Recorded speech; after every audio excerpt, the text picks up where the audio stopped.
அனைவருக்கும் அன்பு வணக்கங்கள். வெயிட் லாஸ்க்கு ஒரு பாயிண்ட் சொல்லுங்கள். ஒரு பாயிண்டில் அக்குப்ரெஷர் பாயிண்ட்டை ஒன்று பண்ணுங்கள், வெயிட் லாஸ் ஆகிடுவீங்க அப்படின்னு சொன்னால் அது பொய் தானே. ஏன்னா நம்ம வெயிட் லாஸ், அதாவது உடம்போட எடையை குறைக்கணும் அப்படிங்கிறது எதை குறைக்கிறது? நம்ம உடலில் உள்ள கெட்ட கழிவுகளை குறைக்கணும், நமக்கு தேவையில்லாத கொழுப்புகளை குறைக்கணும். இதுதான் உடலுடைய எடை குறைப்பு. எடை குறைப்பு ஒரு மேஜிக் மாதிரி 10 நாளில் இத்தனை கூட குறைக்கலாம் அப்படின்னா கண்டிப்பாக அது ஆரோக்கியமானதாக இருக்காது. படிப்படியாக ஒரு கிராஜுவலாக எப்படி நம்ம உடல் எடை ஏறுது, கொஞ்சம் கொஞ்சமாக ஏறுது. அப்போ அதே மாதிரி படிப்படியாக தான் அந்த உடல் எடையை நம்ம குறைக்கணும். ஒரே அடியாக நம்ம குறைக்கிறதுங்கிறது நம்ம உடலுக்கு நாமளே செய்யக்கூடிய ஒரு துரோகம்.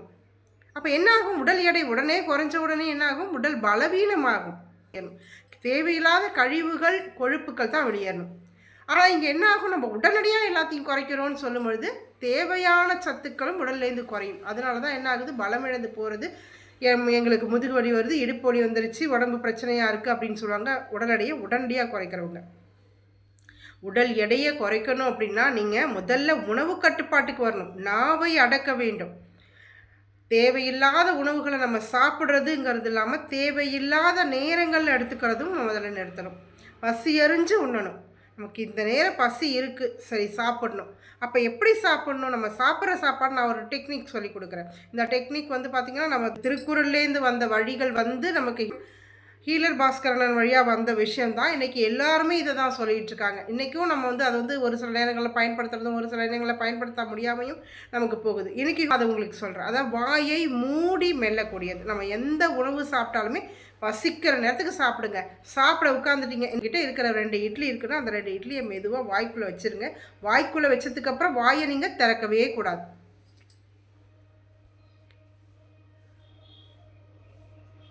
இந்த மாதிரி நல்லா மென்று உணவை தண்ணி மாதிரி நமக்கு கூழாகி அந்த உமிழ்நீரோடு சேர்ந்து தண்ணி ஆகி ஒரு லிக்விட் ஃபார்மில் தான் நமக்கு அதை முழுங்கணும்.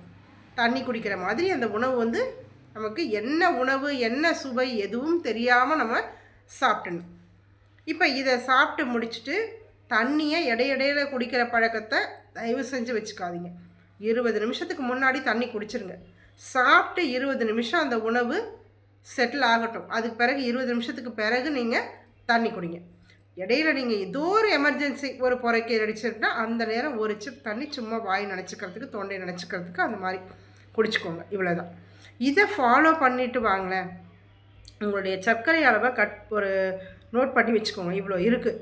இந்த ஒரு விஷயத்தை ஃபாலோ பண்ணிவிட்டு ஒரு 15 நாள் 20 நாள் தொடர்ந்து ஃபாலோ பண்ணுங்கள். 2 நாள் வாயெல்லாம் வலிக்கும், பல்லெல்லாம் வலிக்கும், வாய் அசைகிறோம், இந்த தாடை பகுதியெல்லாம் வலிக்கிற மாதிரி இருக்கும். பட் அதை ஃபாலோ பண்ண உங்களுக்கு என்ன ஆகும்னா அது வலி சரியாக போயிடும்.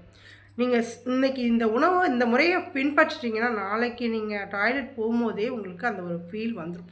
போயிட்டு இலகுவாக, இது வரைக்கும் அந்த மாதிரி நீங்கள் போயிருக்க மாட்டீங்க. போனோமா வந்தோமா வேலையை முடித்தோமான்னு வந்துட்டு உடம்பு ஒரு ஃப்ரீயாக, ஒரு எப்படி சொல்கிறது, ஒரு இறகை பறக்க விட்டால் எந்த அளவுக்கு இலகுவாக இருக்கும் அந்த மாதிரி நம்ம உடல் ஒரு இலகுவான தன்மைக்கு வந்துடும்.